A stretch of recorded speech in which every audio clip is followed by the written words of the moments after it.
Welcome. So today we're going to talk about sound and waves.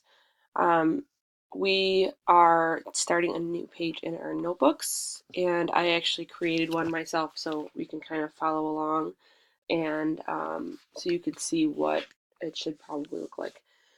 I highlighted in places, where there were key vocabulary words. So if you have a highlighter or you need a highlighter, I have highlighters. Um, it just kind of makes things stand out on your page a little bit.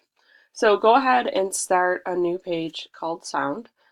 Date it and put the page number in there. Everybody's got a different page number, and that's fine. Um, so the first thing I want you to visualize here is our sound waves. Now, we know that sound is a longitudinal wave, and you can see, excuse me, on this picture that where the air molecules are pushed together or compressed, this is where the energy is. And there's a transverse wave that's put on top of this wave just to show that we could graph a longitudinal wave in the same way that we graph a transverse wave, because where you have your compressions, that's your spike in energy. The rarefactions, where the air molecules are spread out, that's your dip or your trough. So you can actually you could see a graph of a longitudinal wave. Excuse me. Next here, how do we produce sound? So the first thing that I want you to write down is this first bullet point here. Sound is a vibration that travels through a medium. And you can underline or highlight vibration and medium here. And if you need a little reminder, in parentheses by medium, just write down matter. Medium is matter. So it's a vibration that travels through a medium. This is something we've talked about for a while now. So I put a little picture of how we produce sound. On the bottom here, which is cut off from your screen, it says from your lungs, number one, air is pushed from the lungs through the vocal cords, vibrating in the larynx. So, and then they have like uh, a larger visual here. This is what your vocal cords look like. So as the air gets pushed up, the surrounding vibrates, and then that creates the sound waves that push out from your mouth. So how do we hear sound? You don't have to write anything down from here. I just wanted to, again, give you a visual. You've got your eardrum, which is actually in the shape of a drum.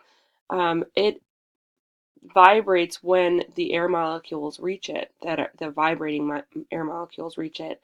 And then that vibration travels all the way through your ear. And there's this part right here, this stirrup this is like, it kind of like hammers against your the cochlea.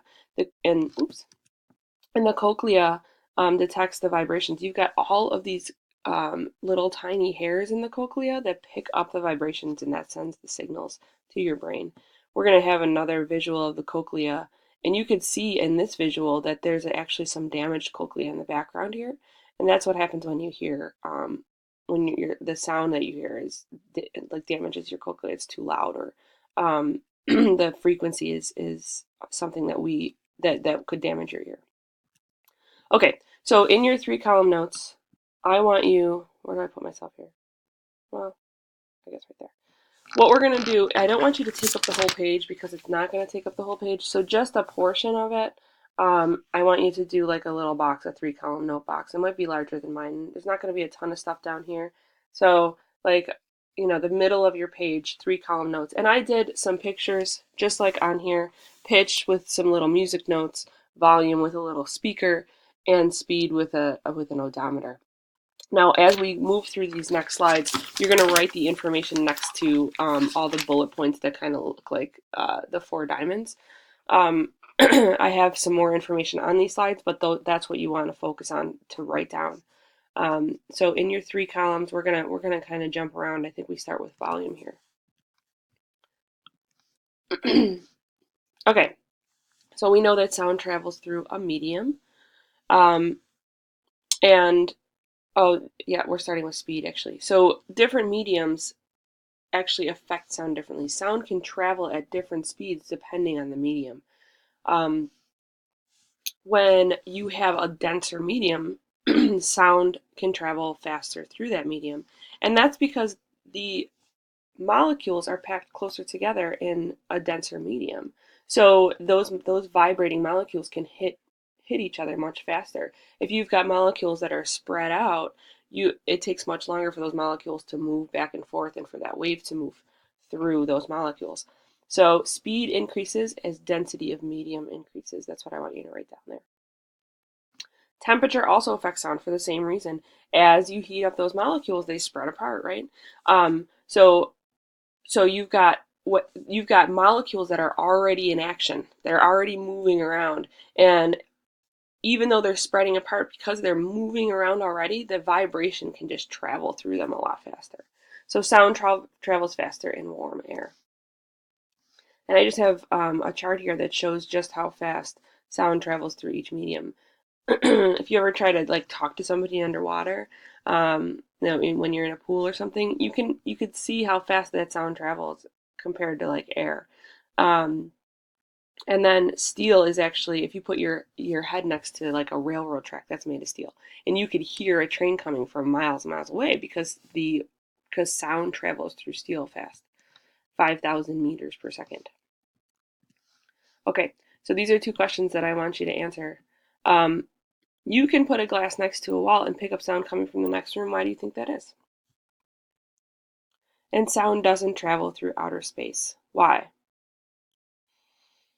So if you answered that the molecules are moving through the wall, then you were right. So um, as sound travels through a room, it bounces off or it hits walls too, and the molecules in the wall start to vibrate too. So that glass ends up being like an amplifier of that sound. If you put your ear right next to the wall, you could hear it too, but the glass, the air inside the cup actually amplifies the sound, and you can hear it much better.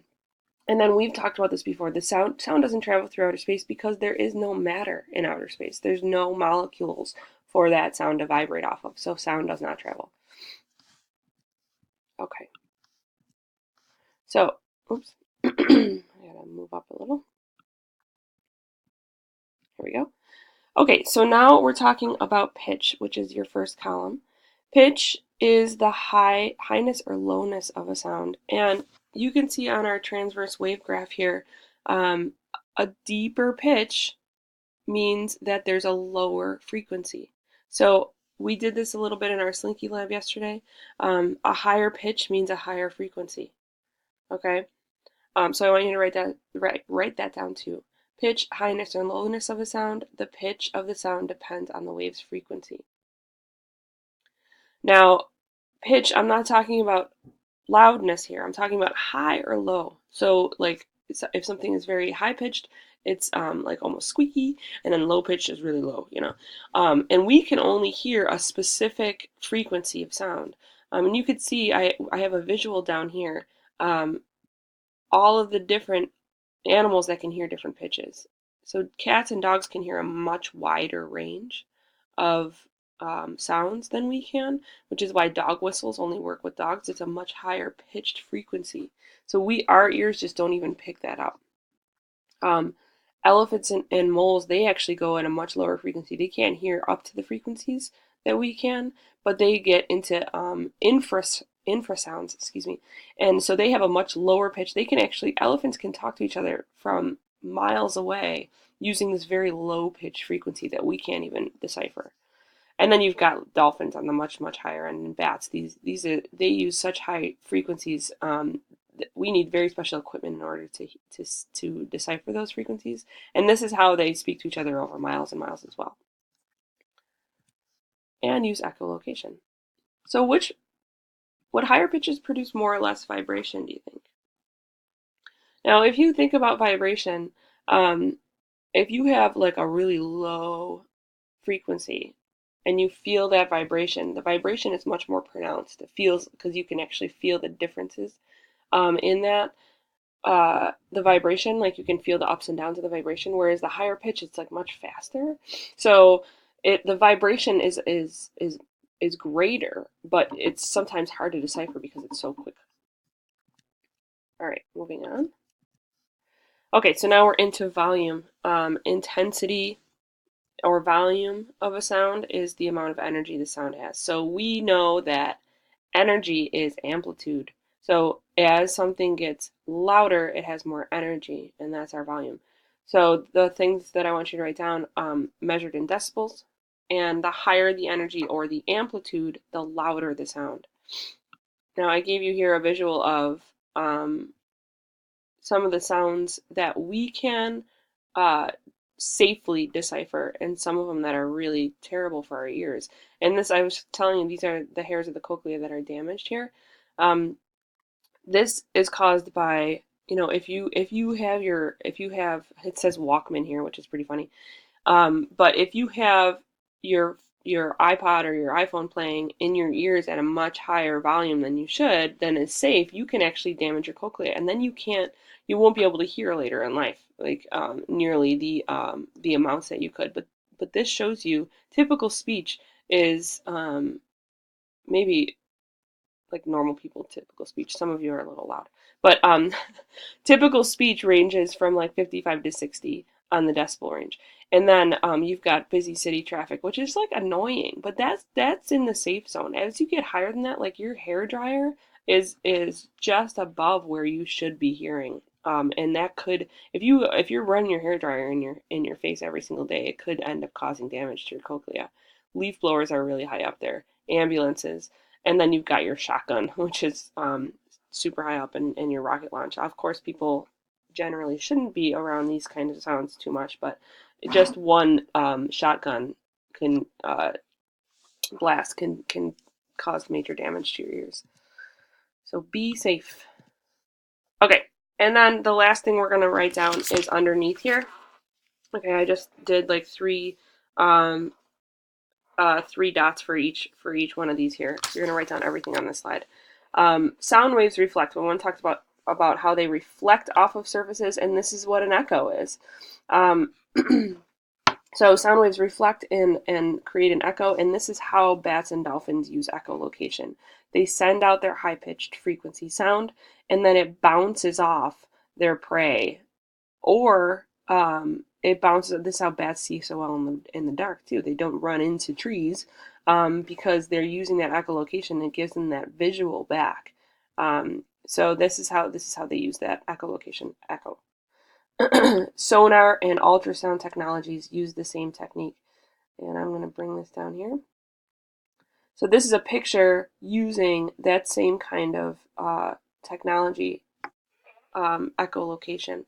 The sound wave is bounced into the woman's belly, and then the fetus. And this is actually, we've actually advanced this greatly, but this is like a very basic sonogram. This technology is pretty new. This stuff what didn't exist when I was born. Um, it's been around for like 20 years or 25 years. So, whoops. So this is something that we've developed in order to advance ourselves. I mean, you've got submarines that use sonar as well, again, bouncing that sound. So that's how sound waves travel. And if you're done early, I do have a worksheet for you to do, but I think that this should take up most of your time. So, all right, I'll talk to you later.